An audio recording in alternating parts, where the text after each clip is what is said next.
Tonight, Rodney Childers and Spire Motorsports have parted ways. What's next for the crew chief who was in high demand last summer after Stewart Haas Racing ceased operations? Kurt Busch, Randy LaJoie, and Jake Elder have been added to the list of NASCAR Hall of Fame nominees who will potentially join the class of 2026. Katherine Legge has spoken out about the fallout from Rockingham. What does she have to say about the incident with William Sawalich on her Throttle Therapy podcast? Hello to all of our viewers watching here in the United States and around the world. Welcome to Grid Tonight, your weekly motorsports news program. I'm Kobe Lambert, and with me are Joshua Birch from JB Motorsports, Matt White from Grid Endurance Performance Index, and Ben Snyder from LastCar.info and Grid Encore. We encourage everyone to interact with us in the chat, support us through Super Chat, and visit gridnetworktv.com for our latest content. We have a lot of NASCAR news stories to talk about tonight, so Josh, take it away with our top story this evening. Thank you, Kobe. Hello, everybody. And I am doing like 3 different things at once. So I apologize if I look a bit strange wearing 2 different mics. So good evening to you all. And Ben, nice to have you on the show as well. So let's get started. In a stunning story, first reported by Jordan Bianchi and Jeff Gluck from The Athletic, Spire Motorsports has parted ways with crew chief Rodney Childers. Now, after spending a decade at Stewart Haas Racing, many teams were eager to secure Childers' services for the 2025 season after SHR ceased operations. Now, Childers listened to several offers and felt like it was the right decision to pick Spire as his new home. Now, leading to the number 17 with Justin Haley as his new driver. Now, I lost my script for a second. It didn't load up. Here we go. Many initially believed that the addition of Childers would help take Spire a team on the rise to the next level in its performance by contending for race wins and making the playoffs. However, after only 9 races together, Haley's currently 23rd in the points and only has 1 top 10 finish at Homestead. Now, during Childers' career as a crew chief, he has 40 wins in the Cup Series, with all but 3 of them coming with Kevin Harvick. In 2014, Childers became a championship-winning crew chief with Harvick in their first year together at SHR. However, he and Harvick only won 2 races together in the next gen era as SHR started to fall off performance-wise. Still, although the successful pairing of Childers and Harvick didn't look as dominant in their final couple of years together, Spire still wanted the crew chief who was in high demand to make a difference. Both graphic courtesy of Spire Motorsports, and the link to the Athletics article is in the video description below. Matt and Ben are with me here as well as we have the statement coming through that they will react to, saying, NASCAR is an ever-evolving sport and the path to improvement isn't always comfortable. The break in the Cup Series schedule gave us a chance to evaluate where we are as a program. We took the opportunity to discuss the best paths forward for everyone involved and the team, and Rodney agreed that it would be best for us to part ways. Rodney has worked at the highest level of our sport for 20 years, and he knows what it takes to win a championship. With that in mind, we collectively acknowledge that challenges and within the team dynamic, having the right combination of talent is just as important as the results on track. As we move in a new direction, it is not lost on us that Rodney has been an invaluable asset to our organization, as he will continue to be for others in this sport. Well, Matt and Ben are with me talking about this tonight as well. Adam says, that was shocking news to me when I heard about it early today. Lots of respect for Rodney as well. Matt, starting with you, how shocked were you when you learned that Spire Motorsports and Rodney Childers parted ways after they sort of fought off teams for hiring him in the first place? Yeah, good evening, guys. Big news today with this one. He was the big hire, wasn't he, last year when this was announced that he was coming in with some other bits that Spire were doing, especially in their driver roster. It was going to be a big change for that team. And it's done. You take the sample of the first, 7 or 8 weeks, however many races we've had so far this year, and the sample size, you go, yeah, it looks like it's moving in the right direction. But the key word in that statement was, I feel like Rodney has agreed. Here we go. if everyone involved in the team and Rodney agreed that it would be best for us to part ways, which basically means he's been asked to step aside in PR speak there, which is interesting. You're going to get to what he's reacted with shortly, but you really thought this was going to be, a big kicker. They've got a championship-winning crew chief in there. I know it was a little while ago now with Kevin Harvick, but still in that team, really good experienced guy to bring this forward. And as I said, they've done okay, but it feels like this is a big step sideways and perhaps backwards for them if they've lost one of the key figureheads of the team this early in his tenure at said team. Ben, what do you think about all this goings on? Well, it almost feels like there has to be more to the story that we haven't heard yet. Yeah. I don't know. I can understand you being disappointed with, what was it, only one top 10 in the first 8 or 9 races that we've had this season. But, when I think about letting Rodney Childers go or whatever the case may be, whatever went down at Spire, that they decided they mutually agreed to part ways. Of course, we know that in PR speak, sometimes that doesn't mean what they say it means. But who are you going to get to replace Rodney Childers as Justin Haley's crew chief that is going to be better than him? This is like a sports team in a league like the NFL or the NBA firing a head coach, after a disappointing start to the season, because they've fallen short of what perhaps their expectations might have been. But then it kind of puts your team back for the rest of the year because, I guess you promote one of your assistant coaches or whatever to that position. But, the only way it makes sense for me in my mind, to replace somebody as great as Rodney Childers is if another great crew chief is suddenly available or a free agent and you think you could make him work as a better fit. I don't know, but that's necessarily the case right now in the NASCAR Cup Series. Rodney Childers is one of the best crew chiefs that the series has, I think, as Josh, you mentioned 40 wins, 37 of them with Kevin Harvick, 3 more with MWR back in the day with David Rudiman and Brian Vickers. He knows how to build teams up in the case of MWR, and then in the case of SHR, take them to the next level and be championship contenders. I don't know why you would give up on him after just a quarter of a season here, unless there's, again, is more behind the scenes that we don't know about. But just a very, very surprising story to come out of the NASCAR world today. I'm thankful that it came out today so that you guys didn't have to wait a week to react to it, as we often get these stories on like a Thursday or something. But very surprising news, and it's going to be very interesting to see what the future holds for each of them as team and crew chief here. I guess we'll get into Rodney here a little bit more in just a moment, but very surprising news to get this afternoon. Yes, at the current time, Spire has not announced a replacement crew chief for Haley. According to The Athletic, there are several in-house candidates who could serve as interim crew chief, such as team's competition director Ryan Sparks or director of vehicle performance Matt McCall, both with years of experience atop of the pit box. But within the last few months, there have been a lot of changes on Spire's number 7 team. It started late last season, where the team basically traded Corey LaJoie to Wickware Racing to get a head start on the 2025 season with Haley in the car. Then the team saw more changes in the last few weeks, with car chief Robert Cheddar Smith leaving for the same role with Ty Gibbs' number 54 team at Joe Gibbs Racing. The number 7 pit crew also got swapped out, with them going over to pit Kyle Larson's number 5 Chevrolet moving forward, as Larson's old pit crew moved to Haley's car. Now Childers is out after a short tenure at Spire. Lots of moving pieces on the number 7 team. With Childers now on the market, it would not be a surprise if some teams currently have a tough start to the 2025 season would go on to pursue him. Now, looking at the Cup Series standings, Shane Van Gisbergen is having a tough rookie season in 34th. His teammate Daniel Suarez is 27th.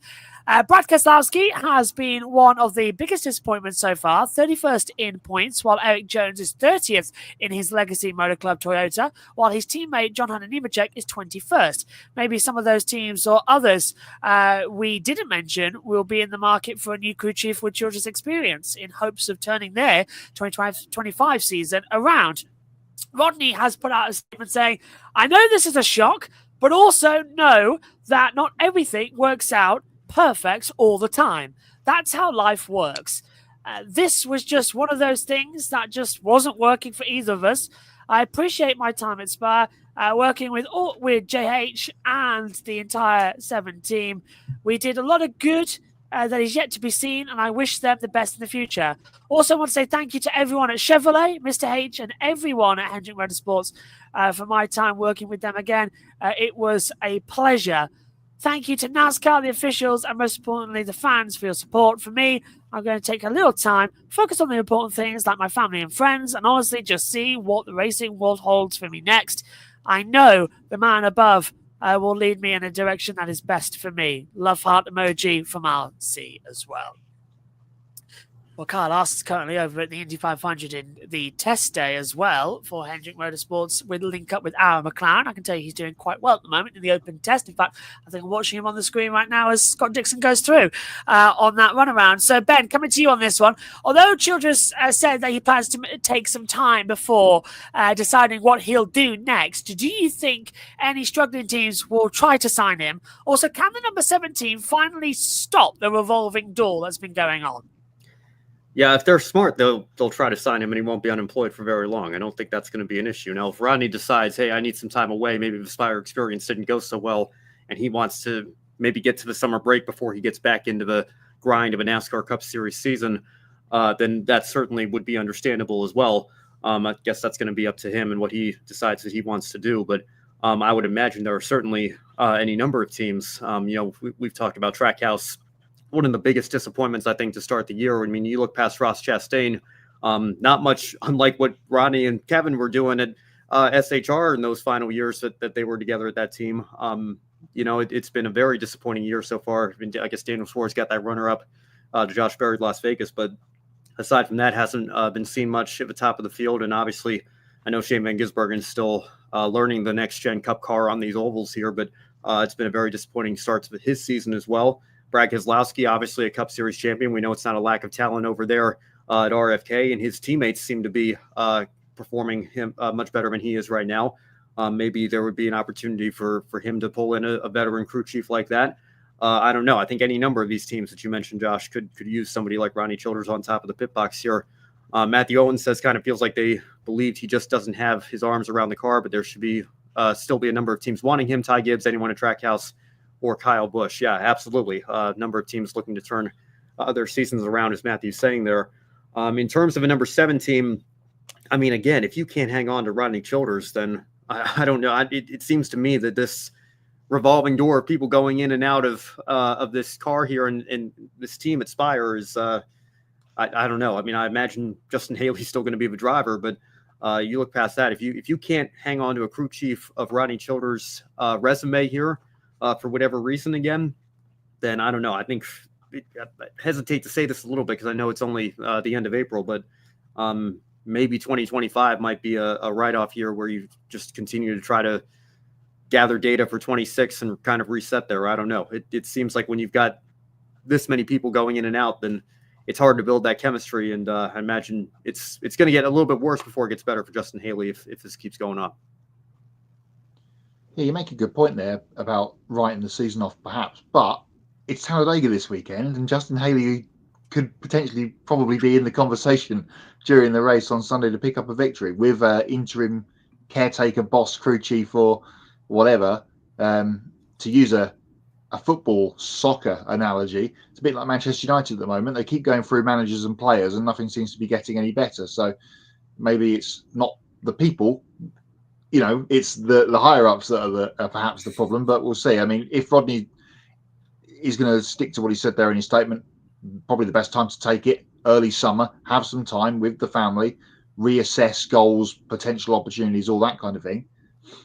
He could pop up anywhere. Someone like a Kyle Busch or Brad Keselowski even would, they'd be, I'm sure, probably been on the phone to him already because he's another man that really does need something in the quote-unquote team leader at RFK. His name's above the door, but he's having a struggle at the moment. So they really need to do something at the 6 team. But, a crew chief of that caliber sitting on the sidelines, it won't be very long, I should think, before someone will pick up the phone and try and snap him up. Indeed not. And as I'm sure you both have been watching the open test, we've had a lot of people hanging around at Hendrick, Rankine, Larson as well, where anyone's desperate trying to get a comment on both him returning to the Brickyard and also what's going on today in the situations. Behind the mic, Matthew Owen says, I think Spire has about the same amount of wins as United of late as well. Well, yes. United better be lucky. The three teams seem to be on the promotion relegation seesaw. Otherwise, I think they might be in danger of going down. My brother-in-law supports them, so I don't think I can say much. Josh, does Carl Larson have a shot to compete for the pole regarding the Indy 500? We're live right now, actually. I'm doing two things at once here. That's what this one's for. But he's been doing really well out there. He came in earlier on and said, that's not right. I need more steering angle. The throttle's not too great. And the team went, yeah, but you're faster than what you were at this point last year. So the caliber of his driver to already say, I know what I want to improve at this circuit, but already being faster than what he was last year, that's a great sort of leg up. And I think Larson, who was just in the Fast 6 last year, got a great shot to come in and try something this time out. But, guys, I think you might be surprised to know Joseph Newgarden just come into the pit lane, but has gone top, 225.125 mile per hour on a test day.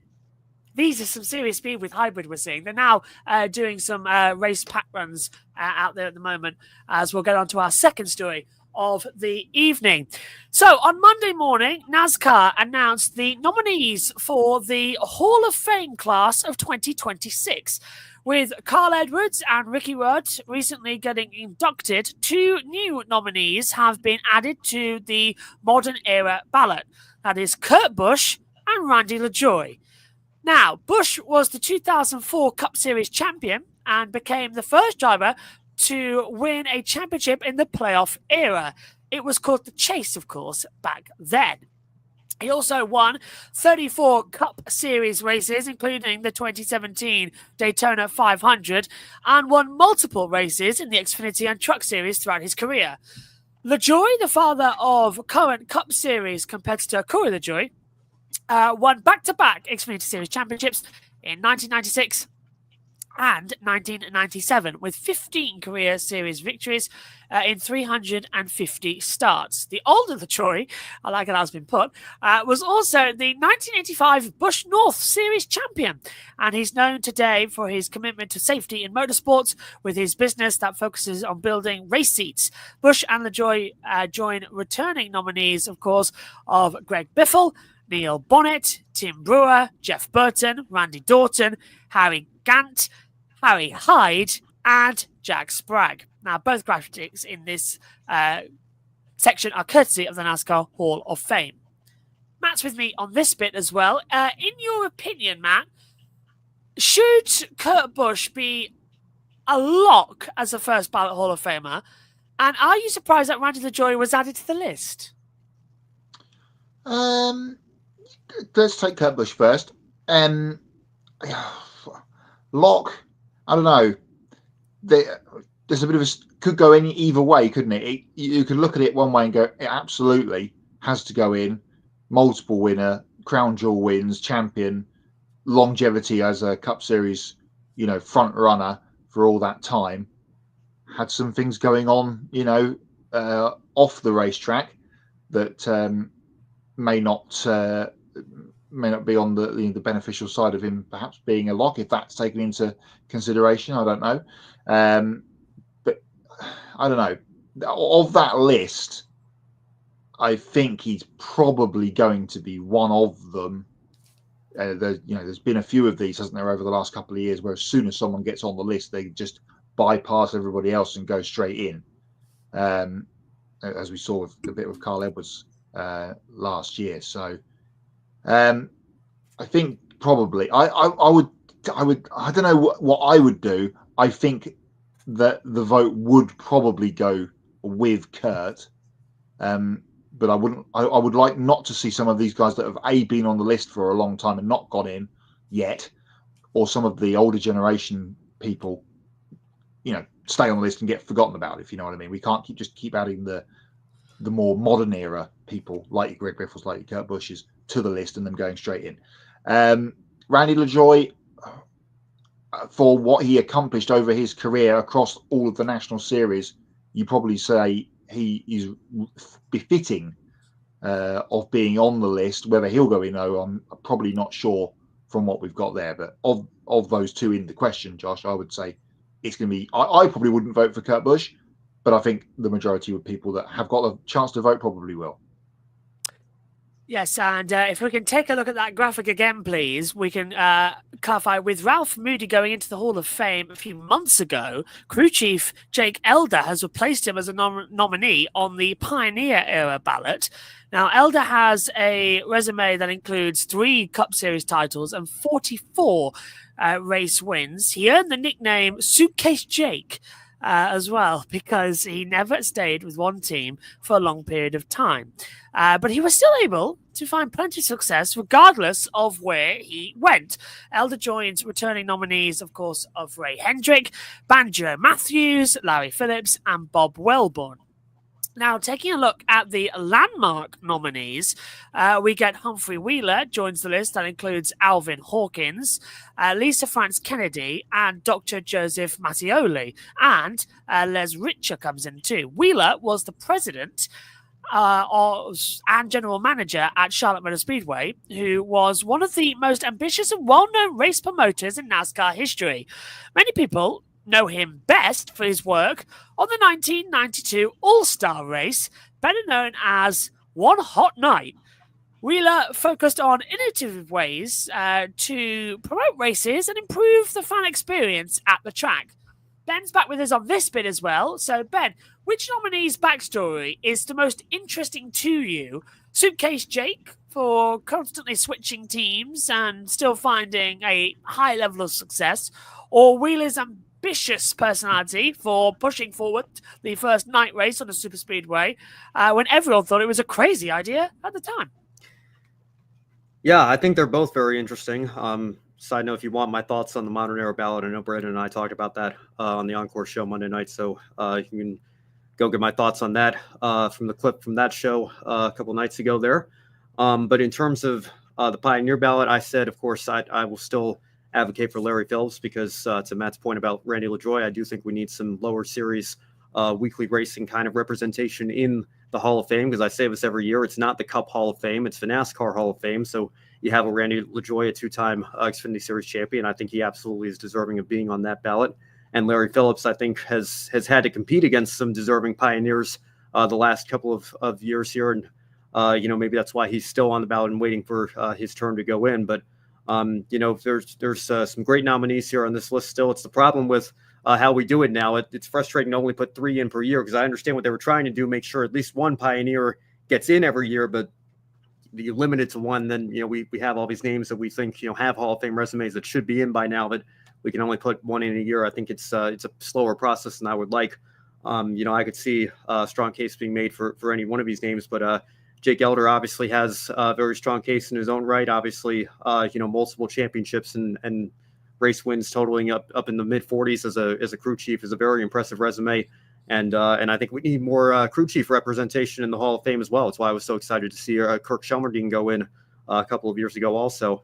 But looking at Humpy Wheeler here, I think, very fitting resume for the Landmark Award. And I think it's great that we have a Landmark Award for names that maybe don't have a Hall of Fame resume as a whole, but you look at them in terms of their contributions to the sport in different areas that don't necessarily fit competing with the legends, drivers and crew chiefs of the world. Maybe working in more executive roles like this, I think Humpy Wheeler absolutely, is worthy of consideration for this award. And, obviously night race on a super speedway may have been a crazy idea 30, 35 years ago, but now, of course, so many tracks have lighting systems surrounding them, and it's part of the sport, so many places that we go to on the schedule today. So I think that, I don't know. I mean, looking at the entire list of nominees, it's much harder to predict. I do agree with Matt's point. I think Kurt Busch will get in. I think he has the strongest resume of all of them, as I was saying on Monday night. And I think it might be a toss-up from there. I think Neil Bonnet, Harry Gant have some very strong resumes here. But looking at the Pioneer and the Landmark, I would fully endorse either of these guys going in here for the class of 2026. I think they both have tremendous stories. But then again, so do a lot of names they're competing against. So it's going to be interesting to see how the voters decide to look at these ballots here. Yeah, not much more to add really from what Ben said. You said about the night racing stuff. It was a far-fetched idea, as you say, however many years ago, and now pretty much a quarter to half the schedule is run with lights or into the darkness in some cases. So I guess NASCAR, to some degree, kind of pioneered the night racing thing around the world that we see now in Formula One and other things, MotoGP as such. So I don't know, that could be part of it in terms of general motorsport kind of play, but not much more to. I mean, you're clearly more up with the sort of history side of the sport, Ben. I'm only what I would call a modern fan from 2007 onwards. So some of these names are a little bit before my time. Yeah, well, that's the first year I started watching myself, but I do love the Hall of Fame, love the history there. I've been to Charlotte, North Carolina to go to the Hall of Fame. Totally recommend it for anybody that has the opportunity to go. Because as critical as I can be of NASCAR today in the 2020s, I will tell you that I still have a deep appreciation for what this sport is at its core and the foundation that it was built upon. So, you're walking through history when you go there. So if you have the chance, absolutely go check it out for sure. Can't recommend it enough. Can't wait till we get Ben's thoughts on IndyCar at the moment later on in the show. IndyCar drivers should do the Daytona 500, Indy 500 double. It kind of makes more sense, to be fair. That's an option. I mean, I can't believe that we had Helio tried it, didn't he, earlier on this year? Didn't end he did up Daytona. well. I don't know if he's going to do. Conjecture was there about that? Yeah. And he's here as well at the moment. Where is Cash? Is on my board right now to explain that to you. I can't even find him. He's here, but I can't even find him on my monitor. I'm looking for the 06 car. There he is, 7th position, 223.428 mile an hour is his fastest time. So he's better suited where he knows how to win. If I had a ballot, my picks would be Harry Gant, Neil Bonnet, and Jake Elder. By the way, I do remember that Busch North Series. I called Jake Jack earlier by mistake. I'm not reading my glasses correctly. I'm sorry if I did. Saw Randy compete at New Hampshire Motor Speedway back in the day as well. It's a shame what happened to New Hampshire. Denver says as well, with the ballot, it would be Neil Bonnet, Greg Biffle, and Kurt Busch coming in as well. You can only pick 2 of those, though, because they're all modern era names. So you got to take one out and put a Pioneer on. So daft how it works out. NASCAR should put NASCAR legacy events in the Hall of Fame, like the Daytona 500, Brickyard 400, and Coke 600 in the Hall of Fame. Well, I would add to that, you've got to include like North Wilkesboro, Bowman Gray, if you want to do classic track events as history of the sport. You've got even Darlington. Humphrey Wheeler should be the lock here as well, says Matthew Owens, our oracle of motorsport knowledge as well. So as that is the case as well. Drivers, by the way, have come back into the pit lane at the open test. They're just doing a couple of more going around. Herter, Andretti, and Kirk were the 3 out there so far with less than an hour to go. I'll keep you updated as we go on because we're all doing triple thanks to what was a technical issue earlier on in the day, meaning that they've gone sort of twice in and there's no commentary at the moment, so we're the owners doing it. So, on to our third story of the evening. Following up on the story we covered on last week's episode of Grid Tonight, we discussed Katherine Legge expanding her NASCAR schedule to 12 races. Now, 7 races of those are in the Xfinity Series, all on ovals, and 5 races are in the Cup Series. 4 of those are on road courses, and the final one on a short track. Now, it seemed like Legge put together a good schedule to learn more about racing stock cars on ovals before her next oval race in the Cup Series. Now, her stock car education in the Xfinity Series got underway last weekend at Rockingham Speedway. Despite being one of the fastest 38 cars in qualifying, due to owner points rules, Legge's number 32 Jordan Anderson Racing Chevrolet failed to make the race because her car wasn't high enough in the standings to take one of the provisionals. Now, as a result, Legge was able to buy her way into the race to get that valuable oval racing experience in stock cars. JJ Yellerly vacated the number 53 Chevrolet he qualified for Joey Gase Motorsports, and Legge replaced him for the Xfinity Series race at The Rock. Now, early in the race, the front runners were lapping Legge, who ended up getting hit in the rear by William Selwich, which sent her hard into the outside wall and ended her race. Now, numerous opinions emerged from this incident, with some blaming it on Solwich and others saying both drivers deserve blame, and others saying it was all Legge's fault. Now, this has truly developed into a hot topic. While everyone is entitled to their own opinions, it seems like some have taken it a bit too far.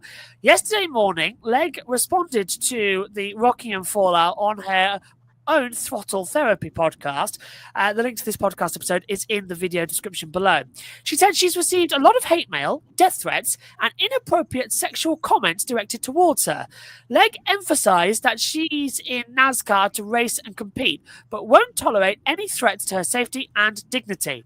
She also went into detail about the incident with Solwich, saying she gave him a lane and held her lane, but he understeered up a lane into her, which spun her around into the wall, and that's, of course, from her perspective. For anyone who questions whether or not she deserves to race in NASCAR, Legge had a strong message for those who doubt her abilities as a race car driver. She said earlier her seat on the race track, and I'm going to reread this. She said she earned her seat on the racetrack and knows that during her time as a professional race car driver for the last 2 decades, she was hired to drive cars for various team owners because she knows how to drive and race a car. Then she added that she's not a so-called DEI hire or gimmick. She also made it clear that how she's been treated isn't just a NASCAR problem, but something women across motorsports globally have to face. Just a few weeks ago, the 2023 F1 Academy champion Marta Garcia crashed out hard at Barcelona in a Le Mans Cup race. Now, if you go back and watch the replay of that incident, the other driver involved turned hard left and crashed her. Garcia held her line and was not at fault for the incident. Still, people on social media blamed Garcia for the incident and made other inappropriate remarks. Despite all of the backlash coming her way, some people have been coming to Legge's defense. Team owner and driver Jerry Gase said that Legge was doing a hell of a job driving for his team, and threw some shade at the Joe Gibbs Racing driver for being outside the top 20 in points. Alpha Prime Racing team owner Tommy Joe Martins said that Legge was put in an incredibly difficult position at a fast and narrow track, only one practice session to go up to speed, followed by qualifying with little to no owner points to fall back on, then sitting in a modified seat behind the wheel in an unfamiliar car that you've never driven. NASCAR Canada Series driver Ryan Vargas responded to a user on X who called Legge unproven, and Vargas responded by showing a screenshot of her being the fastest woman in history of the Indianapolis 500. Marco Andretti replied to Vargas saying that it's wild to him how many grown men talk badly about badass girls like Legge, and wondered if it makes them feel more manly from their couch. Now, despite the controversies emerging from her Cup Series debut at Phoenix and last Saturday's Xfinity race at Rockingham, Legge will be back in the Xfinity Series this weekend at Talladega Superspeedway, driving the number 32 Chevrolet. We've already addressed this hot topic on Grid Encore and Women in Motorsports, and now it's time for Grid Tonight to take an in-depth look at the photo taken by James Gilbert from Getty Images.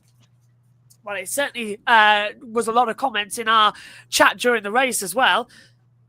You go, Katherine Legge, I always support her and all females in motorsport. I'm with you on that, Adam, as well. Matt, starting with you on this one. What are your thoughts on the fallout from Rockingham surrounding Katherine Legge's crash and her response? And to Adam's point, and I'll echo this, I'm sure, across all of the Grid Network, our Grid Network colleagues, we all support female motorsport in whatever form it comes in, whether it's Formula One Academy or the girls in IMSA, the Iron Dames, etc., etc. We've also talked about Katherine Legge having a very similar situation to this when she was crashed into at the Indianapolis. Was it last year or the year before? When she the X-Pool, the Twitter cesspool. Yeah. The Twitter cesspool again, with all these people that have got a keyboard and either a picture of an egg or a racing car rather than their own face, and a lot of numbers at the end of their handle, and very little followers, decide the pylon is needed. I've seen the incident. I haven't seen any of the other bit of the race, but I've seen the incident in question here. I guess it all started with and you can add to the to this with she didn't qualify on time and kind of had to get in that way. Everyone will be pointing the finger at that. And then, I mean, the incident is just, she gets run over by a faster car coming from behind that should know better. A championship front running car that's lapping a car that doesn't run for the championship. Frankly, it's just stupid. And for then her to be blamed for everything that went on is just insane, but unsurprising, because this seems to happen every single time. But again, as I say, you know, these people that think they know better, come and have a go, please. You go round Road America and have the accident that she did in Champ Car all those years ago and get out and walk away unharmed. Flipping an F3 car at Rockingham, even before that, upside down at the Oval at Rockingham, UK, not Rockingham, USA. Katherine Legge, one of the greatest female racing drivers in the modern era. She does not deserve the treatment that she has had this week. We talked about the schedule last week on the show, Josh, when it came out, what she was going to be doing. And we all like, yeah, good. You know, it should be positive, etc., etc. First race, she gets involved in someone else's accident, and the Twitter pylon has been just ridiculous, stupid. Ben, you've already had your comments earlier on in the week, but I'd love to know what you're going to say now.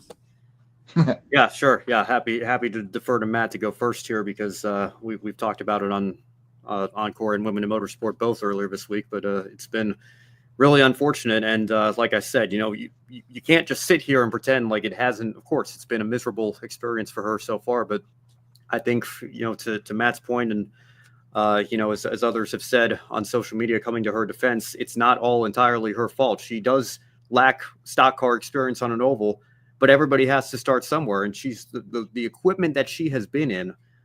I mean, again, to Matt's point, she was not the slowest car in qualifying. It's just the way that the owner points works out. She was among the slowest, and because that car doesn't have as many owner points, it was one of the two that wasn't high enough to hit the threshold to be able to qualify for the race. So she did have to buy a ride out. And again, full disclosure, I've never been a fan of ride buying, just generally speaking in principle, but for a driver looking to gain that experience who has sponsorship, as opposed to a veteran like JJ Gailey, of course, Katherine Legge could use the experience more.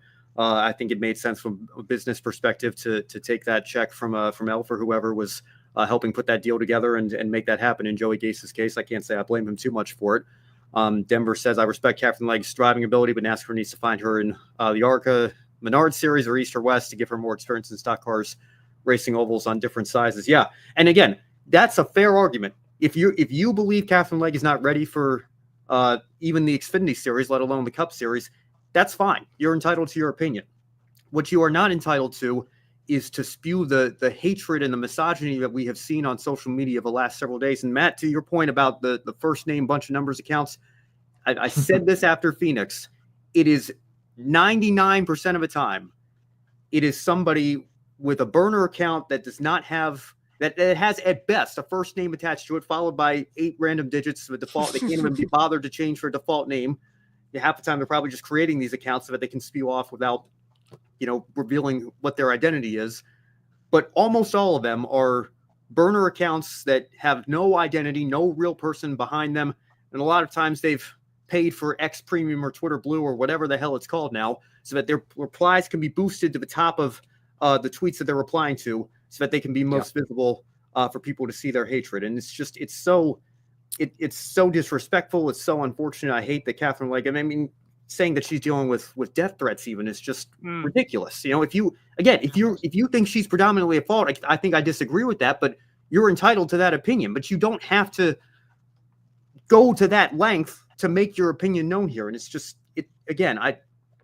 I'm just so, it's so disappointing, but it's not surprising because we've seen it in this sport so many times here. And again, from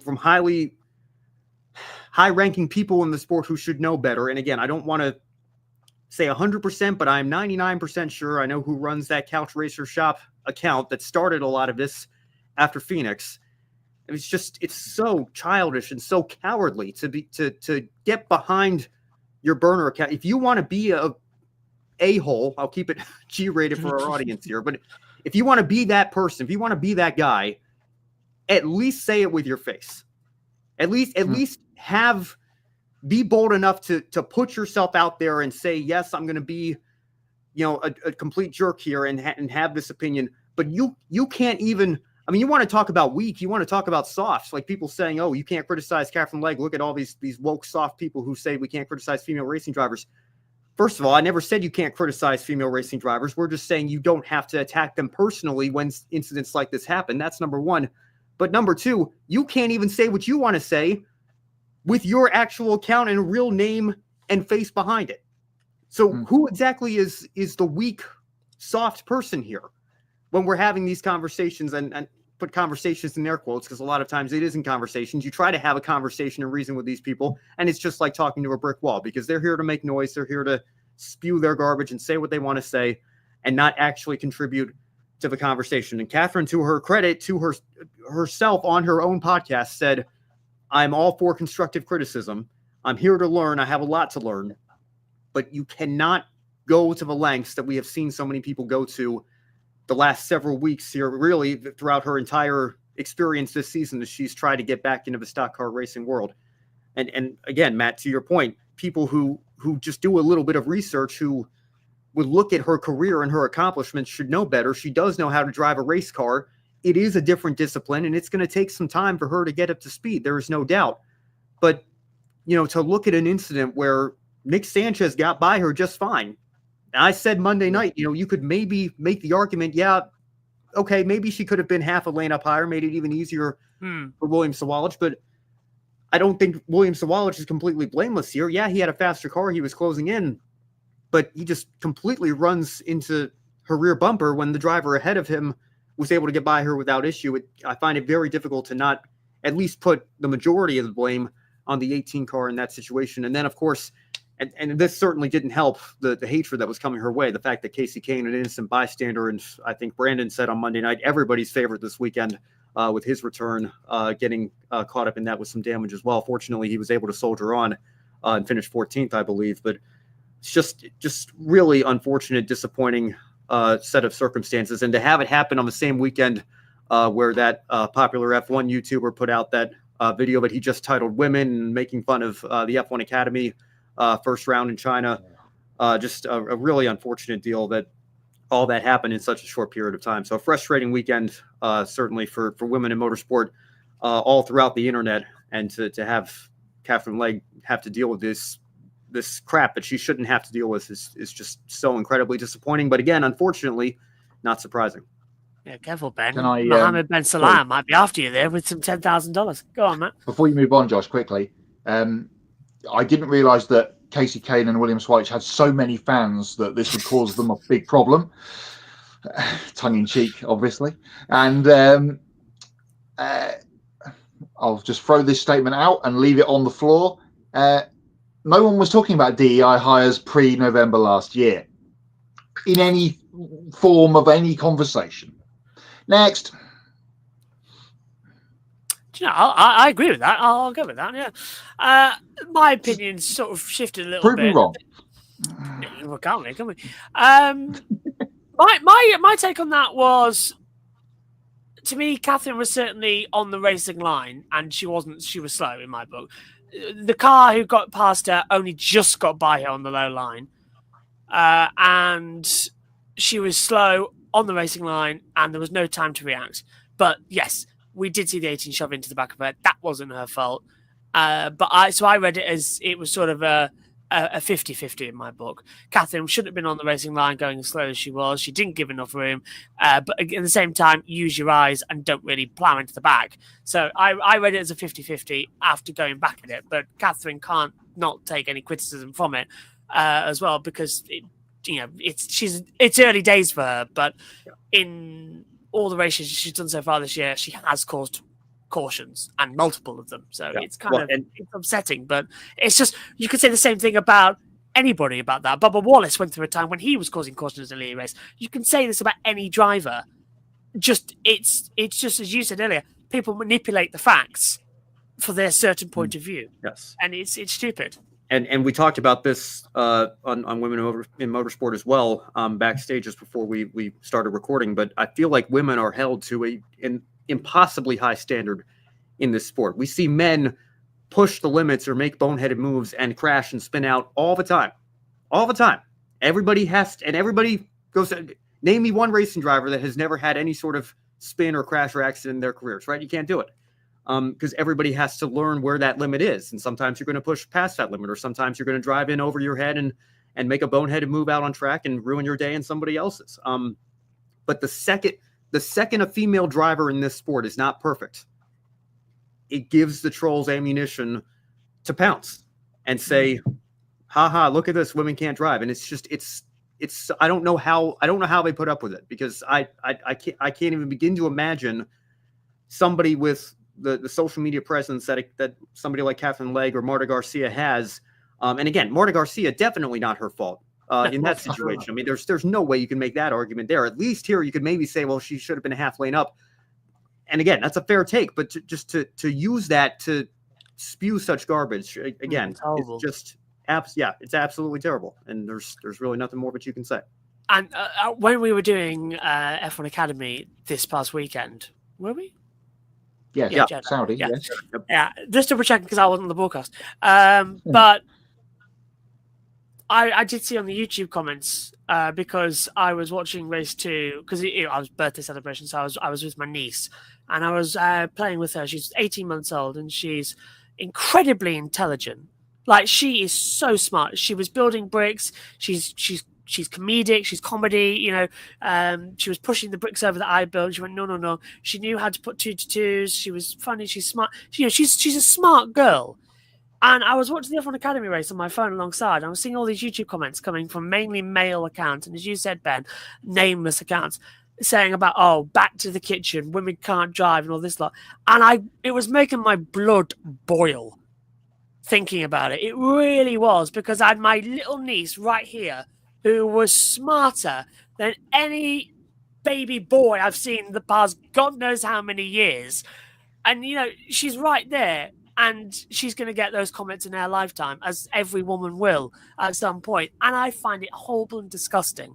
And I'm completely on that case, is that I stand with Katherine Legge about how this abuse is just not needed. And there's a reason why behind me up there's Lizzie Whitmore's sticker, who after her crash at Donington Park, where she was sent to hospital with a broken shoulder and all that lot, she came back in and got told by one of the male Italian Yamaha mechanics that she is a danger and shouldn't be racing because she's going to get someone killed. And it really got her annoyed. And I've got Mal stick on the headphones as well. Someone who also had the same thing go with her. It's ridiculous. And Maddie as well. All the things they've gone through. It's ridiculous. It's absolutely ridiculous. And I'm waffling, but go on. And you know what happens sometimes, Josh? You click, like if you go to the Instagram comments especially, you click on one of these comments. You know what their bio says? Loving father, husband, father to 3 beautiful daughters or whatever. And I'm like, what? Your daughters are going to read this. You're 2 daughters, about how women don't belong in this sport. Your daughter's going to read this. What is she going to think of that? What is she going to think of you? It's just, it's mind-blowing. Right, I've opened up F1 Academy on Instagram. I'm clicking their first one that isn't pinned. So that's the Jeddah one here. And I'm going to the comments. There's 9 of them. And they're all lovely, but they're all coming from female accounts. So that's a good sign. Let me check on the next one. 14 comments. All good. Okay. F1 Academy must be regulating. Let's go to Katherine. Do that in their YouTube chat as well. I just want to say that. Seeing some I'll check. It's just awful. Yeah, I was disappointed there. I was kind of expecting there to be 1, but it looks like they've been moderating, which is good. Okay, there's 35 minutes to go in the IndyCar Open test. Joseph Newgarden is still top as I hit my mics. Malukas and O'Ward are out there. But here for the Grid Tonight show, it's time for the latest from our Grid EPI update, and we're heading over to Matt White. Thank you, Josh. We'll continue to fly the flag for women in motorsport here at the Grid Network. Week number 4 or 5, I can't even, it's been such a wild couple of weeks. It's hard to keep up with the Grid Endurance Performance Index of 2025 Easter weekend. 2 big races across the weekend. We'll start at Spa-Francorchamps, where the Creventic Series touched down this past weekend for their 12-hour race, split across the weekend. I think it was 8 on Saturday and 4 on Sunday. The Ziggo Sport Tempesta Racing Porsche on screen there. The winners of the 12-hour, Jonathan Fouy, Chris Froggatt and Loic Hartog, the winners for that team on Sunday afternoon. Yeah, picture courtesy of Racing Pixel, so congratulations to them. Big weekend for Porsche, more on that in a second, because they were also winners in the WEC, but not in hypercar at Imola, with Ferrari picking up their second win of the season after winning at Qatar with the 50 car. It was the 51's car's turn to win this weekend on home soil. The first standard length WEC race, so 6 hours, to be won by the Ferrari team of AF Corse. Alessandro Pierguidi, Antonio Giovinazzi, the home heroes, along with James Collado aboard that 51 car, getting the win. And I spoke of Porsche. They were the winners in GT3 with the Manfei First Form racing team, finishing 19th overall. Ryan Hardwick, Ricard Leitz, and Ricardo Pera, the winners, beating just that car behind them, looming in the background, one Valentino Rossi, getting on the podium in second place with his BMW team on home soil. As we were talking women in motorsport earlier on, just to mention, because the angst is up in this part of the world, the Iron Dames came 8th out of 18 cars, beating all the cars behind them that had all male drivers in. Celia Martin, Rahul Freya, Michelle Gatting. Photos from the WEC race there, courtesy of DPPI. Let's have a look at the updated standings, and there has been a change, not at the top, where Felipe Nasr and Nick Tandy, as explained last week, have the highest grid EPI score of all time so far through 4 years of it, us running it at 26.2. Charles Vitz in third. James Collado sliding in there to 7th, part of that winning trio for Ferrari at the weekend. He slides into 7th position. Lawrence Van Voort, who was the early leader, slipping down to 5th. Wasn't a great weekend for Porsche in the WEC at Imola. As Kobe rolls into the top 50 slide, I can tell you that this weekend it is very, very busy. British GT at Silverstone with the Silverstone 500, their second race of the season. The GT World Challenge USA is back in action at the Circuit of the Americas in Austin, Texas. And in Germany, it is very busy. The first round of the DTM, 2 races across the weekend at Oschersleben, and the second round of the Nürburgring Landstrecke Series at the Nordschleife. That's what's coming up this weekend, which will be week 5 of the Grid Endurance Performance Index. We'll give you an update on all those winners and how the races went on the show next week, and any changes to the standings, which will again see Felipe Nasr and Nick Tandy at the top of it. They will continue to be the leaders until the IMSA Series touches down at Laguna Seca in a couple of weeks' time. That's a busy weekend coming up, that one. IMSA at Laguna and WEC at Spa on the same weekend. So that will really shuffle the deck for the Grid Endurance Performance Index top runners and riders. We haven't heard from him for almost an hour. Back to Kobe now, who's got more of this week's headlines. Thanks, Matt. Time for some more motorsports news from around the world. According to Dirtfish, the World Rally Drivers Alliance, or WRDA, have come to an agreement with the FIA on better ways to police language used by the drivers. On the side of WRDA, 8-time World Rally champion co-driver Julian Ingrassia led negotiations, and Amelia Abel, the governing body's road sport director, represented the FIA. And after the meeting, both sides were able to compromise on certain environments during a World Rally Championship race weekend that won't be subjected to the same level of scrutiny from rules related to competitor language. There will be 2 different zones now in this agreement. A control zone will be media zones and post-event FIA press conferences where drivers will be expected to behave, while uncontrolled zones will be based around areas that provide a heat-of-the-moment emotion, such as stage ends and onboard cars during the stages or on road sections. Linked to this Dirtfish article in the video description below, and right here on the screen, a quote from Julian Ingrassia says, a common objective has been reached to follow the regulations laid out in Appendix B as closely as possible, while leaving enough room for the emotions and authenticity that rally fans expect. So I think everyone is really happy with how this has gone on right ahead of this weekend's World Rally Championship race in Spain. And now moving on to our next big story. Longtime championship winning ARCA Menard Series team Venturini Motorsports will exit the series at the end of the 2025 season. This was announced last Friday at a press conference at Rockingham Speedway when we learned that Nitro Motorsports bought the team. Nick Tucker, the founder and owner of Nitro, will take over full ownership of Venturini Motorsports effective immediately on October 15, 2025, later this year. Nitro will also pick up Venturini's current partnership with Toyota, and current team owner Billy Venturini will be the general manager at Nitro Motorsports for 1 year in 2026. During the year of transition, the Venturini team has been one of the gold standards in ARCA since the early 1980s, as they've been the longest tenured and most successful team in the series with 107 race victories up to this point. Billy Venturini said, spending the last 20 years running his family-owned team has been very rewarding, but also demanding, so he believed it was time to start prioritizing other things in his life. Before racing, when deciding that it was time to sell the team, he wanted to sell it to someone who had the same level of passion and intensity as him, and he believed he found that in Nick Tucker. He feels like Tucker is the perfect fit to continue the Venturini family legacy under the Nitro Motorsports banner with Toyota and remain devoted to developing young drivers. Photo courtesy of Venturini Motorsports. And on June 12th, Amazon Prime Video will premiere a brand new documentary called American Thunder, NASCAR to Le Mans. This documentary will focus on NASCAR's Garage 56 entry in the 2023 24 Hours of Le Mans that saw a modified version of the next-gen Cup car race at Circuit de la Sarthe.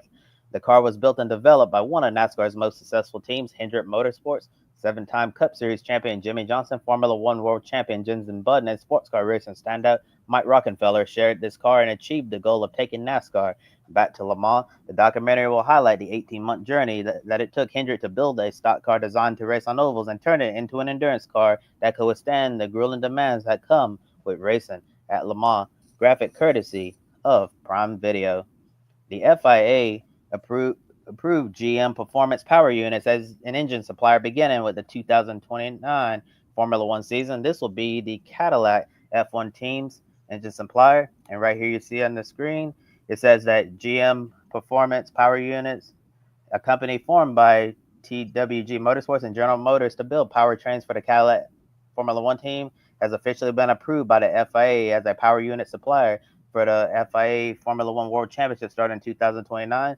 The Cadillac Formula One team will join the grid in 2026 and utilize Ferrari power units until the GM engines are homologated for racing use. Development and testing of the team's Formula One prototype engine technology is ongoing, while plans are underway to open a dedicated facility for performance power units near GM's Charlotte Technical Center in 2026. And earlier this year, industry veteran Russell Blins was named CEO of the new venture. And he said in a statement, with this approval from the FIA, we will continue to accelerate our efforts to bring an American-built F1 power unit to the grid. So really good news right there if you're a fan of the Cadillac F1 team project, because now they'll be able to get an engine right here at home in America from General Motors. In graphic courtesy there of the FIA, NASCAR announced the format for next month's All-Star race at North Wilkesboro Speedway, and it's going to be an action-packed weekend on All-Star weekend at North Wilkesboro, because you're gonna see quite a bit of racing there. I know the NASCAR Wheel and Modified Tour is going to be there. You're going to see the Cars Tour, both of their divisions, also the NASCAR Craftsman Truck Series, and then of course the Cup Series on Sunday night, May 18th for an exciting 4-day show there with the mods joining as well. And then for eligibility, you're gonna have drivers who won points races in 2024 and 2025, past All-Star race winners who compete full-time, and also NASCAR Cup Series champion who compete full-time as well.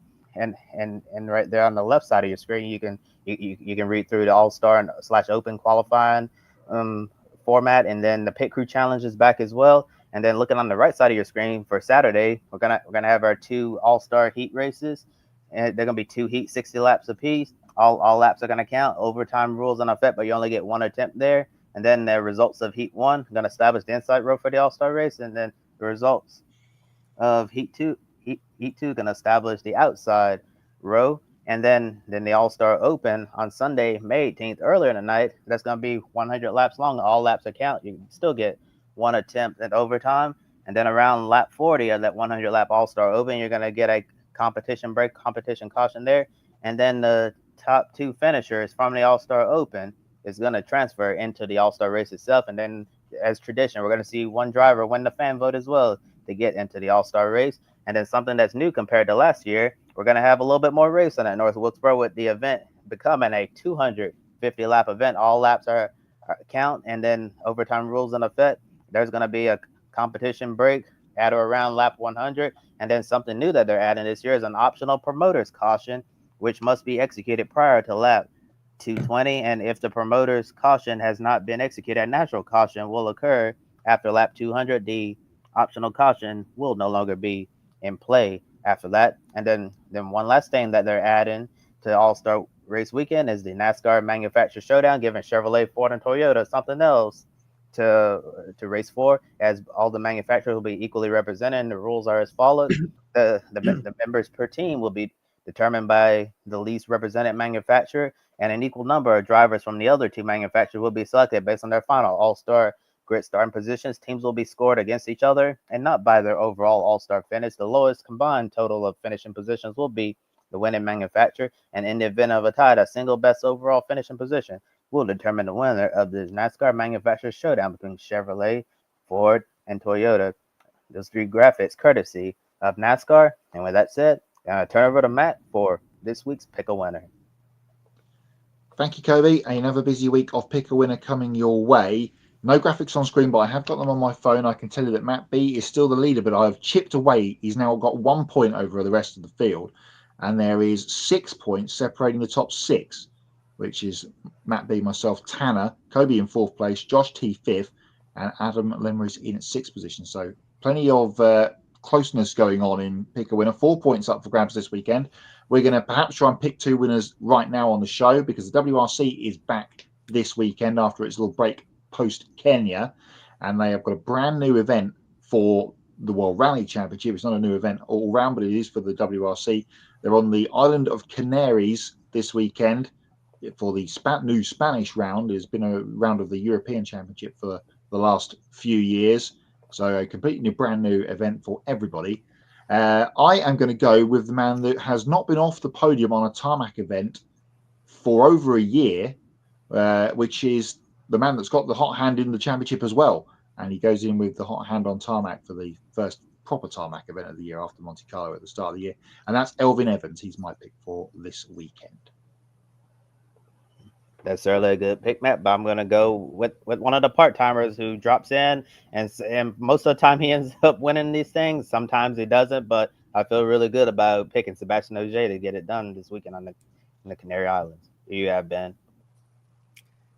I don't really know who I have. This is of the 7 series we cover in the grid ranking, the one that I'm the least familiar with by far, but I will defer to Matt White. He sounds very confident. He has convinced me to go with Elvin Evans, so maybe he can carry me up the leaderboard a little bit. I've been slacking on Pick a Winner this year. I haven't played very much, but I might as well throw some names out there since I'm on the show tonight. I'll go with Elvin Evans. What the heck?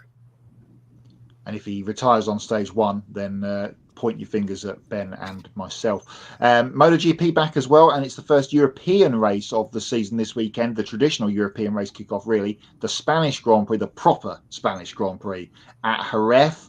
There can only be one pick, as it is most of the time, it seems, with MotoGP this season, and that is a certain M. Marquez for me. Kobe, who are you going with? Yeah, I think that's the safest pick that we can go with at this current point of the season. Seems like Marc Marquez is almost guaranteed to win every single race unless he has a mistake, or crashes off his bike. So I feel confident picking Marc Marquez again, to continue to stack those Pick a Winner points. Well, again, full disclosure, MotoGP is probably the second series that I'm least familiar with after WRC that we cover here on this show. But I do know that Marc Marquez has enjoyed a tremendous resurgence recently in MotoGP, and is kind of like the Max Verstappen of a couple of years ago. I think Joe even has Kiska picking Marc Marquez by default in our Pick a Winner game for this year. So I will certainly echo what two previous to me have said here and go with Marc Marquez as well. Yeah, do you remember when it was a couple of years ago and it was you always pick like Denny Hamlin or Kyle Larson? In MotoGP, it's the default. You pick Marc Marquez to get it every single time. Because bar a mistake from him or bar a weather conditions, he's always going to win. So yeah, I'm going Marc Marquez. Francesco Bagnaia has won the last 3 Grand Prix at Jerez, so that might be a pick for Sunday. We'll see how it goes. 2 points available from MotoGP, of course, over the weekend to pick a winner with the sprint, which we just talked about, and the full race on Sunday. WRC Canary Islands, and NASCAR at Talladega on Sunday evening for myself and Josh, afternoon for Ben and Kobe. Adam is going with me, and he's going with Kobe as well, with Evans and Marquez. Get your picks in for those available races and rally this weekend across all social media at Grid Network TV, and throw in the hashtag pick a winner. Get yourself on the board there. Still over 150 points up for grabs between now and the end of the season in our season-long competition of predictions game. You can get yourself involved. Use that hashtag pick a winner. Ben's staying with us for the whole show tonight, which means he's with us for Hots and Knots. The floor is yours, gentlemen, because I don't really have many hots this weekend. It was fairly quiet, wasn't it, really? But so I'll come off the back end of you guys. Hots. Great racing at the Rock. I think let's start off strong, shall we? Truck race was fantastic. Xfinity race was an all-time classic. I'm going to say it. It showed everybody why we should be racing there in the Cup Series, and we should never have left. It was enthralling. There was no dull parts. It was strategy. It was close racing. It was beautiful. So I really enjoyed the Xfinity race, and best race of the year so far. All this action we've been having today in the open test. We were delayed. That's not. I know Ben's going to get onto that. But the actual on-track action's been superb. A lot of running's been done. And Scott Dixon actually has gone top 225.182 mile an hour. So it's sort of unpredictable after day one of who's going to be on top. And I like that because we were saying earlier on how predictable and uncertain we all were about the 500. But looking at the test days today, we've got Chip Ganassi up there, Rahal Lennon Lanigan Racing up there, Penske's up there, Andretti's up there, Maya Shank. Day one's sort of going, okay, could be something coming up for a good month of May. So I'm positive about that. Formula One, that's more of a not really. So I think that's my hot sort of done. Yeah. Hot sort of done there.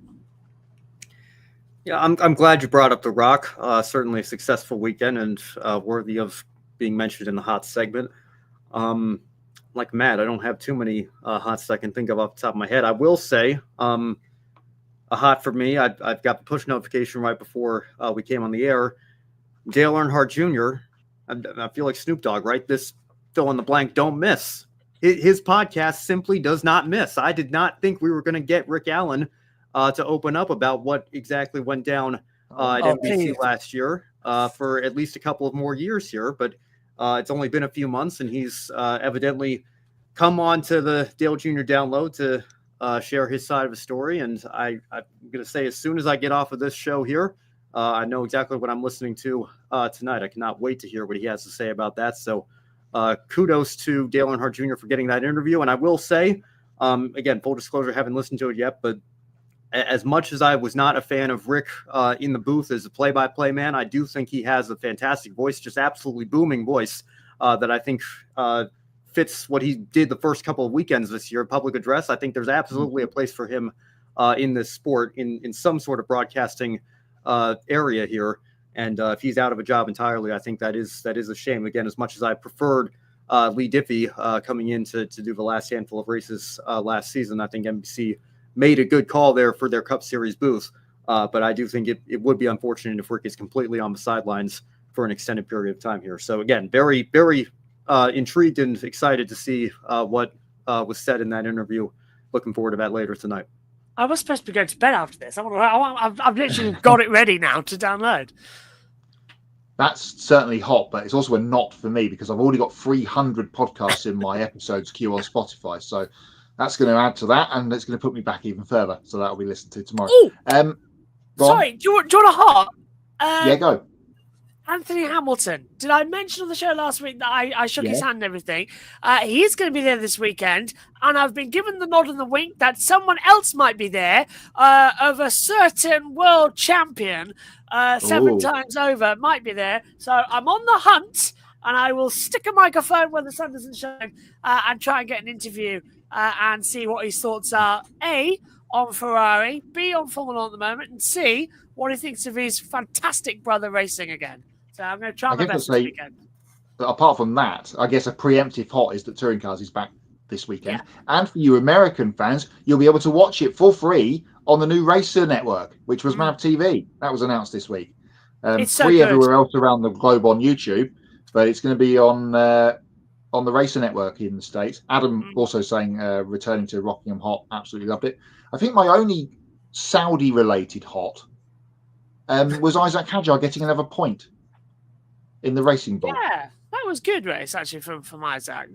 He had a cool, calm race, didn't he, as well? And I think he did. He's in a faster. much. Yeah. Oh, and Piastri's pass on Leclerc, wasn't it? Just wow, goodness me, that was brave. That's the pass of the year so far for me. They're the only hots from a terrible Grand Prix. I guess we should start with that. And it was all over by the end of the first corner. And if it had been the other way around, we would just.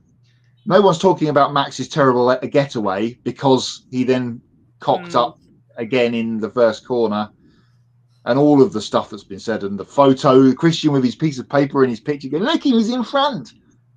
Doesn't matter. He wasn't making the corner. Piastri did make the corner, even though Verstappen said on the radio he was never going to, but he never actually ran off the racetrack.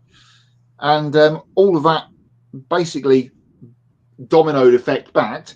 And Pierre Gasly shunted no fault of his own and caused his first crash damage for over a year, which is also a huge knot. I was hoping he was going to run that out for a very long time, but I forgot about that. Torpedoed by Yuki. Yeah, first time he's had a crash damage for, well, all of last season it didn't happen, and so far this year it hasn't happened. So Max getting Verstappen in the first corner by someone else was just funny. Chef's kiss, really, wasn't it? And then everybody said in the commentary, and he was never. He did, I said it as soon as last one out. He did what he did in 21. It was carbon copy repeat of 2021, and he expected to get away with it. Crofty mentioned that, I think, in the race too. Didn't get away with it then. He didn't get away with it now. I'm not. What on earth was Sky Sports F1's commentary last weekend? I obviously don't hear it because I did my own, but I listened back a couple of times. One, Karoon and Crofty having a row mid FP2 commentary with Karoon saying about, I've read the transcript Jesus of that. Christ. Yeah, and on an Easter weekend, we've just gotten yellow here because I think Rahal just got loose at exit 3. And we've gone yellow. I'm yet to see why, if there's an accident on the circuit, or it's just, I'll keep you updated on that. The yellow's just come out. Contact with the wall, car 17. So, no, 15. Yeah, I was right. Rahal's touched the wall. Graham Rahal has touched the wall, exit of turn 3 and 4, and he's just brushed it and came down low. So they just want to do a quick track inspection with 12 minutes to go. Sorry about that. That's live on air. I'm having to relay several things that's going on. What was that? Yeah, so Crofty's commentary. He's coming out of turn 2, boys, and he just touches the wall and then coming down low as well. So, yeah, not great there from him. Right. So, yeah, Karoon's swearing live on air and blaspheming, which wasn't great. And then I was listening yesterday when my dad was recording the session to Martin Brundle, saying that he would have brake tested Jack Doohan on the back stretch if I was Alonso to get him some stretch. I was like, what? What are you on about? You can't do that. And it's like, Sky's commentary and Sky's broadcast team feel very tired. And I read Lee Mackenzie's blog that she wrote on the plane Sunday night coming back from Jeddah, which was a plane full of F1 people, and she basically said, no one's talking, we're all absolutely shattered from this beginning of the season. It's taken a toll on everybody. Yeah, because it's so long. It's Australia to China to Japan, Bahrain and Saudi. It's an unusually long season opener, and then we've got to cram in Miami and then straight into Europe. It's like you don't get a chance to breathe. And this geo-log in the calendar isn't working because it's killing the crew. And I know exactly what they mean, what Lee means there, because after I do a touring car, or even if anybody's at the track for a weekend, quite often, if I go down on the train or travel down, I've got headphones on, I'm listening to music. I come back after the day, I'm in silence, headphones off, and I'm zoned out because your brain's on overload and you just want to relax and just zone out for a while. So for the drivers, it's fine. The drivers, I think, are the least tired people in motorsport because they just hop in, do the sessions, out they go. It's the mechanics, the journalists, the fans. They're the ones who get tired because they do everything. They're there beforehand. They're there afterwards. It's especially hard, I would say, are the mechanics. They are the ones who are going through it all. And this calendar needs to change. It's too long and it's too cluttered with races we don't need. If you want to, start rotating them. Don't care. I would happily not go to Imola one year if it means that we can have a week off. I would happily rotate Hungary with Netherlands or something like that. As long as we keep Silverstone, Spa, Monaco, and Monza, and Brazil. I like Brazil. You can do what you like. Maybe Japan as well, because that's one. Those 6. That's what 18 other races you can do what you like with. Just rotate and get us a good calendar that isn't going to kill people. I don't think they're going to restart the day, by the way, just to let you know, on the test, because the track inspection is going to take too long. We've only got 9 minutes left. So that might be... Oh, no, we've gone green. I stand corrected. Thank you very much, Fox's graphics, for telling us that we're not going to restart today and then immediately restart today. So green light's back on. So, yeah, that was a not for me. I empathise with you. Yeah, well, and that reminded me of another not. They're saying Imola, they might not have room for 2 races in the same country. I know. I don't, and I'm an American, by the way. I'm. If anybody should be biased in saying, "Oh yeah, if any country can host 3 races, it would be," I'm telling you, like we don't need Miami, we don't need Las Vegas. I'd be perfectly content with just 1 race at Circuit of the Americas. That's great, though. Yeah, because that means that we can get rid of Qatar and Abu Dhabi and Saudi Arabia because that and Bahrain are all in the Gulf Air state. Yeah. It's not one country necessarily, but same region of the world. Yeah, same region. Yeah. So I mean, I understand the sport is booming here. I understand that it's a big country with many different markets and many different time zones. But yeah, it does sound pretty tone deaf when you talk about a country with much more rich history in the sport in Italy, saying they can't host 2 races, but the United States can host 3. I guess we races money. Being brought back there then. It's gone away, that actually. I haven't heard that much for a while. Yeah, Josh, I'll defer to you if you've got more, but I have more knots, so I'll let you go forward in here if you want. Very quickly, because I'm trying to fill out the 7 minutes we can go there. I would say get rid of Saudi and get rid of a couple of the other non-starters and replace it with Germany and France. The only reason Imola's on the calendar, of course, is because Stefano Domenicali hails from Imola. Yeah, and now he wants to get rid of it. To be honest with you, the 3 races I would add to the calendar, 4 actually, I'd add 4. I'd get rid of the boring ones, and I'd add 4 races to the calendar. German Grand Prix at rotation between Hockenheim and Nürburgring. I'd add the French Grand Prix, but I wouldn't put it in Paul Ricard. I'd put it back at Manicourt because I think Manicourt could be quite interesting with the 26 regulations coming up. That would be quite an interesting track to do. They'd have to knock the pit lane. I know we're fancy landing here. Yeah. They'd have to knock the pit lane down. But they should have a street race in Marseille. A street race in Marseille would be nice, actually, as well. That would probably be acceptable. But I can't really think of any other track in France that could do it. Paul Ricard was a bit up and down, wasn't it? Maybe try a different version of Paul Ricard. That was all right. I would also... South Africa. I know that's why, but South Africa at Kyalami makes sense because it's a world championship. Let's actually do the world. And to add to that, let's add New Zealand. Let's add a New Zealand race. Let's start the season in Australia and end it in New Zealand. Then we've really gone around the world. And I like that. To end it in New Zealand would be quite interesting. And also, I'd alternate Japan between Fuji and Suzuka because I really like Fuji. And I thought it gave us some cracking races, whereas Suzuka didn't. So, come on, rotate with a track you can actually overtake at. And don't put that little chicane in. Just give it a flat out back straight. And we'll have a race. So, yeah, that's just put me in charge. Come on, I'll be your new president. I'll run. You got $1 million, anyone? I can't be bad in the current guy, can I? Yeah, be hard to be worse than some of the ones that we've got currently, I suppose. But yeah, anywhere in Africa. I know Formula E's done Morocco recently, if I recall correctly. But and yeah, anywhere like you have a world championship, let's race on all six viable continents. I don't think we need an Antarctic Grand Prix necessarily, but yeah, that would be epic. Allow me back. Shall I go on then? I guess. Yes, go on. Yeah. We've got 4 minutes, and I've perfectly saved this for you to rant in the JBM part of the broadcast. Okay. I don't. Oh, we're live on JBM now too? We've been live on JBM the whole Wow, time. That's why I'm in 2 headsets. The whole show has been All right. simulcast. Yeah, I'll just go for it then. Yeah, I mean, if anybody's watched this show long enough, you might remember a little series called SRX with was that Danica that coined that term, the fun flag? No, he's mentioned Danica. Can I be? Was that Danica Patrick? Oh, she's up there. I can't reach. Ah, damn. I mean, it's just you can't make this stuff up. Like, I mean, they at least they're saying the quiet part out loud. At least they're being honest, and at least we're not going to have an all-star race 2022 situation where Ryan Blaney wins the race twice. I hope. Maybe.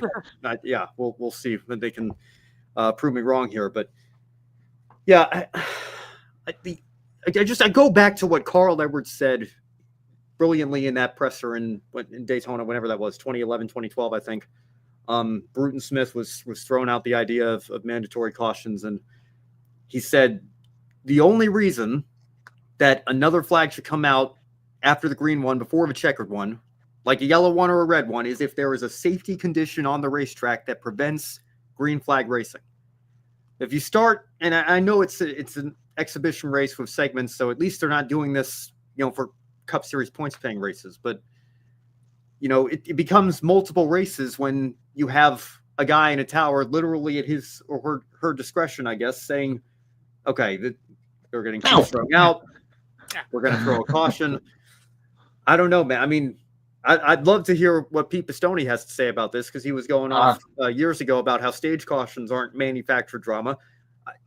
I don't know. If this isn't manufactured, I don't know what is. So don't worry. Yeah, I'm sure he'll have his thoughts on it tomorrow. I'm sure he will. I'll have Matthew get back to me on that, because I get frustrated when I listen to the morning drive anymore. Respect Mike Bagley and Pete Pistone, but sometimes I think their opinions are just so diametrically opposed to mine that sometimes it's a little bit hard for me to find common ground with them. But yeah, just I don't know. I mean, the All-Star race, I feel like, should be an opportunity for us to try some different things for sure. But why not try a different rules package, try to improve the short track racing? Why are we throwing artificial cautions potentially at the promoter's discretion? Again, at least they're being honest about it. I guess I'll give them points for that.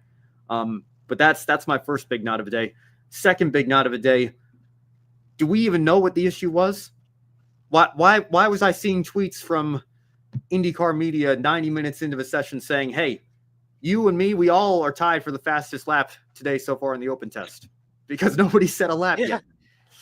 I mean, this freaking series, man, I have never, what were we, 32 days out from the Indianapolis 500? I cannot recall a time in my life where I have been so apathetic. I mean, I'm not even, I feel like Josh Nichols, like, right, from Drake and Josh, like, I'm not mad at you, I'm done with you. Like, I don't care. I don't care anymore. I have not watched a single IndyCar race live this year. That's why I was asking how the Fox coverage has been, just because I haven't, it conflicts with NASCAR too much. I haven't, like, gone out of my way to watch it this year.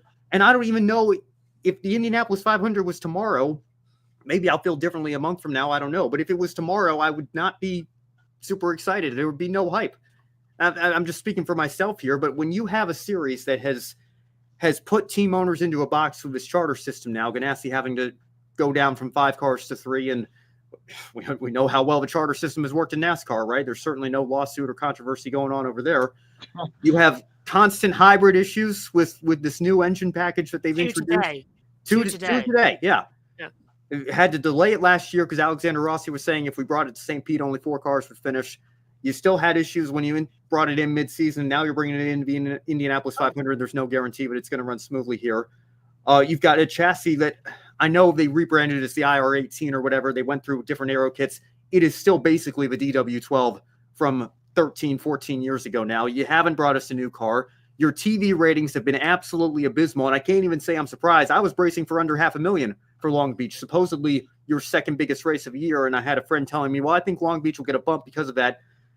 I don't know, 307,000, I think it was, on Long Beach last year on USA. Granted, it was cable, but your second biggest race of the year is only in terms of the people that are in the series that know the prestige of that race. Of course, the biggest race by not even a mile, 1,000 miles is the Indianapolis 500. I don't think Long Beach gets that kind of boost.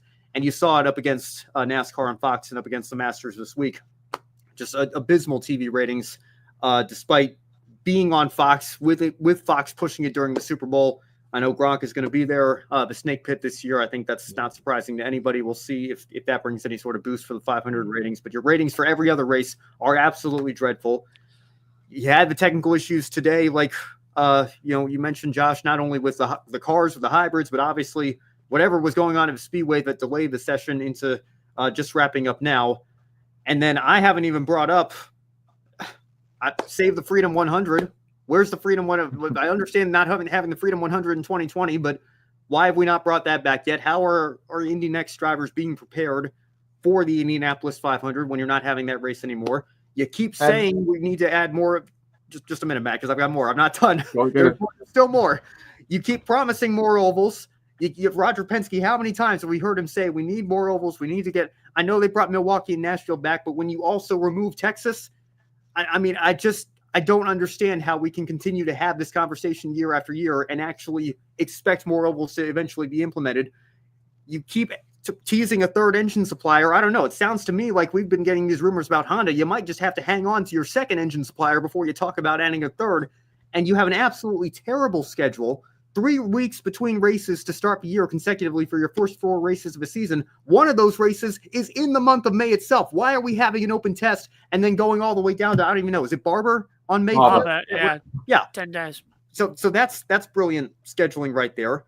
You can still have your Grand Prix. I guess that's a new tradition, but I miss the days where the entire month of May was focused on this one race. And I think to ask these teams to go all the way down to Barber in the month of May itself, only 3 weeks before the greatest spectacle in racing, and then have to get the Grand Prix out of the way and then only have 2 weeks of build up for the 500 makes that less special. I don't know. Stop me whenever you like. There was a video game that was supposed to come out. Do you guys remember that? Motorsport games getting in business with them. That didn't happen. That's not going to happen. It's still been 22 years since we got an IndyCar licensed video game.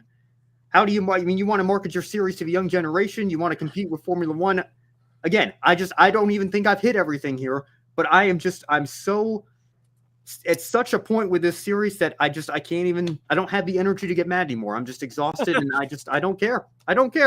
That was about 6 minutes, maybe longer, because the checkered flag has come out and Fox have gone off the air on our international feed. Well, some of that was about the fun flag coming to the All-Star race at Wilkesboro. That's fair. I was just going to interject because you mentioned Indy Next. It's May next week. We've had one race in Indy Next. It was in February. Yeah. And I didn't even think of that. I covered this. I'm supposed to be covering the series for Encore this year. I didn't even think of that. You want to talk about a bad schedule? Holy mackerel. It's so bad. It's very, very bad, isn't it? The whole lot of it as well. And today, also casually just dropping an extra hour into the test day to capitalize and say, yeah, by the way, don't look back. Somebody earlier on in my YouTube chat, and a person called Nathan Towney, and I've gone back in the to have a look, as we've now actually lost all graphics bar our timing tower, so I haven't got long left on my show, said, miss NBC's coverage of these open test days and their streaming. Fox is stuck in 2003. And I can't agree more. I mean, it wasn't great on NBC, but you had Peacock. Yeah, well, it was behind a paywall. You had to pay. Yeah. But the only good thing is that we've had the open days test, free, yeah. But I must admit, the graphics look like they are from 2003. They are too big. They're out positioned. And the presentation style feels like we are being talked down to. And I don't like it. And also, I don't know if you find it, Matt, the international feed, very hard to follow. Barely any graphics, barely any information. And if it wasn't for the timing screens, I'd be lost in the commentary. I really would. And let's not also forget that their systems went down for about 20 laps in the middle of a Grand Prix at Thermal. And that was ridiculous in itself. So I said earlier on in our group chat, IndyCar feels like it's dying a very slow, painful death unless something is done quick. Yeah, unless something's done like ASAP, and I don't think it is going to be done ASAP. I don't think it is. The broadcast went out of thermal. I forgot about that. Yeah. It's just a whole lot. I've not watched Long Beach yet, so I can't comment on Long Beach. Yeah, you're right. The graphics were rubbish for St. Pete, and we saw nothing, of course, at thermal because everything went down. So I'm generally worried about the coverage of May. I really am. Today is sort of lifting my spirits a bit, but do you want to know something? This is IndyCar's open test. Fox haven't produced it, but it's been Fox's graphics because it's all produced by IMS Productions, isn't it? Not once on the international feed today did we have a timing tower to show us the list of who's fastest and not. Not once. It's just been that usual big block at the top with the clock counting down. Not once has it dropped down to show us all the list of the names of the drivers and who's going fastest. Nothing. I've had that on my timing tower, and I reckon that's why my watch-long stream's done so well today, because we've got timings. They didn't. How bad do you have to be not to provide timings? If you don't give people this information, they will switch off. It's daft. It really is.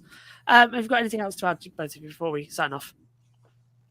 JT's right. Don't bother with Long Beach. It was Snoofest. He was commenting on that one. He was.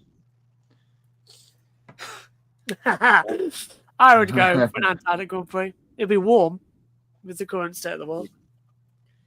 Yeah, it'd be more entertaining than whatever we've gotten at Saudi Arabia, I would say. Aside from 21 for obvious reasons, but yeah, the championship battle playing a role there. Manufacturer showdown. Oh my god. Yeah, I did. Well, again, Matthew, it's like the in-season tournament. I know you're upset about that too, but I'm just like at this point, I don't even care. Like they can calculate everything they want to behind the scenes to make the executives in the suits happy.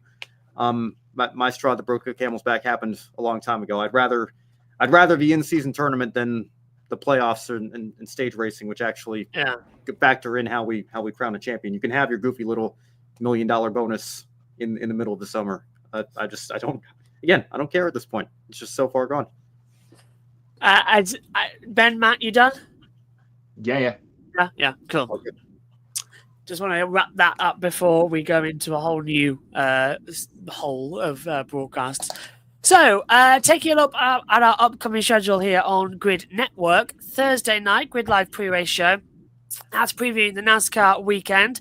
Sunday, Grid Live wrap-up is 90 minutes after the NASCAR Cup Series race at Talladega. Monday, Grid Encore is at 7 p.m. Eastern, recapping the ARCA and Xfinity races at Talladega as well. Please do continue to subscribe to our YouTube channel here on the Grid Network. Thank you for helping us reach 1,600 subscribers. Now we're inching closer to our next milestone of 2,000 subscribers. You can hit the bell icon to get notifications so you'll always know when we go on the air, and follow all of our social media platforms and visit gridnetworktv.com. You can take 5 minutes to invest in the Grid Network through Patreon. You can join Colin, Mark, Michelle, Robin, David, and Matthew, who invest each month in the Grid Network. And we encourage you to join these fine folks to keep us on the air. And once we hit $500 per month, we can afford to send our team to the track more often and continue growing our media outlet. The link to all of that is in the video description below. And if you want to make a one-time donation, you can click on the Buy Me a Coffee link, get your name on the board, and invest as much as you want. And consider buying a specific on-air personality a cup of coffee, and they'll thank you on the air. Now, we've been simulcasting this show alongside the Indy 500 open test coverage on my channel on JBM. So thank you very much for the boys for letting me do that and save JT's voice. But from Omi and JT on JB Motorsports, and here on Grid Network for Kobe Lambeth, Matt White from Grid Endurance Performance Index, and Ben Schneider as well from NASCAR.info and Grid Encore. I'm Joshua Birch from JB Motorsports. Thank you very much for watching. We'll see you tomorrow on JB Motorsports for the Open Test Day 2, and we'll see you next week here for the Grid Network show as well. Thanks, boys. Thanks, everybody. We'll see you again soon. Take care. Bye-bye.